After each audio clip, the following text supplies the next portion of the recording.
జయప్రద,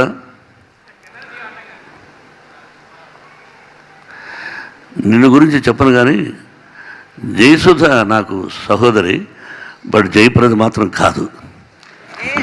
కాదు చెప్తున్నా. నైట్ దాదాపు 4 o'clock ఏవిఎం స్టూడియోలో 7 o'clock స్టార్ట్ చేశారు ఆయన ఉదయం.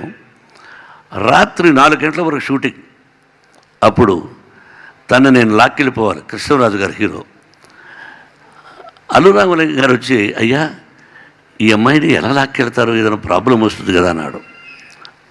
ఆ రోజు చెప్పిన డైలాగ్, ప్రతి ఊరికి ఒక దారి ఉంటుంది, ప్రతి దారికి ఓ అడ్డదారి ఉంటుంది, ఏ దారి నుంచి వెళ్ళినా ఆ ఊరు దాటిపోవడానికి దారి దొరుకుతుంది అని. దారి అనే దాని మీద కొట్టారు. He has return. కాబట్టి బయట మీరందరూ ఫోటోలు తీసుకునే డైలాగ్స్ అన్నీ ఆణిముత్యాలు లాంటి